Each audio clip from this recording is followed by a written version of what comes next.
অন্তর্বর্তীকালীন সরকারের মেয়াদ অনির্দিষ্টকালের জন্য হতে পারে না, এমনটা মনে করে বিএনপি। প্রয়োজনীয় সংস্কার করে নির্বাচনের দাবি জানিয়েছেন দলের সিনিয়র নেতারা। বলেছেন, পরবর্তী নির্বাচিত সরকার বাকি সংস্কার কাজ এগিয়ে নেবে। ভারতে বসে পতিত স্বৈরাচার দেশকে অস্থিতিশীল করার চক্রান্ত করছে বলে অভিযোগ করেছেন তারা।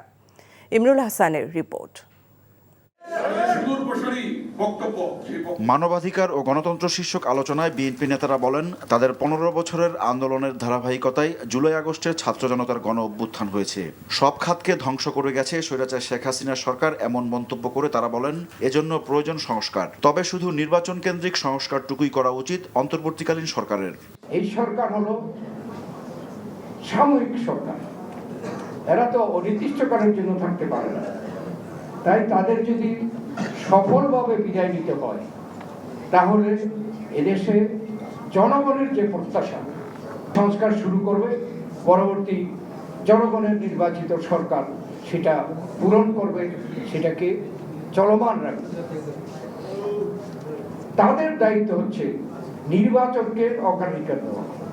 পরাজিত ফ্যাসিবাদ দেশকে অস্থিতিশীল করতে নানামুখী চক্রান্ত করছে মন্তব্য করে সতর্কভাবে তা মোকাবেলার আহ্বান জানান বিএনপি নেতারা। এই সরকারের সময় অনেক দাবি নিয়ে হঠাৎ করে কিছু লোক দাবি আদায়ের জন্য সংগ্রামে নামছে। একটু গভীরভাবে দেখলে দেখা যায় যে পিছনে হচ্ছে ওই পতিত সরকারের লোকেরা, এবং তারা গ্রেপ্তার হচ্ছে। চট্টগ্রামে হিন্দু সম্প্রদায়ের পক্ষে আন্দোলন, সেখানে যখন অ্যারেস্ট করা গেল, তখন দেখা গেল পতিত সরকারের লোকরা অ্যারেস্ট। অতএব তারা ষড়যন্ত্র করছে, দেশি বিদেশি ষড়যন্ত্র চলছে।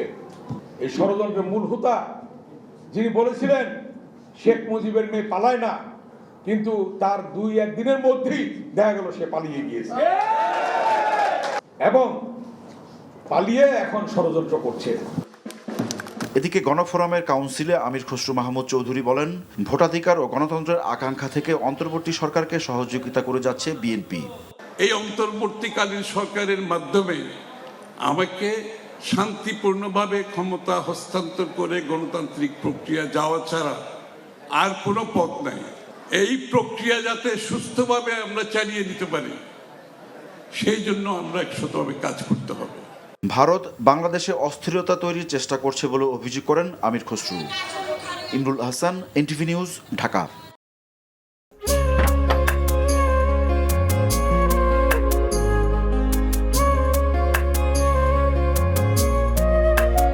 এটা আমাদের ঘর, আমরা দুজন মিলে সবকিছু গোছাবো।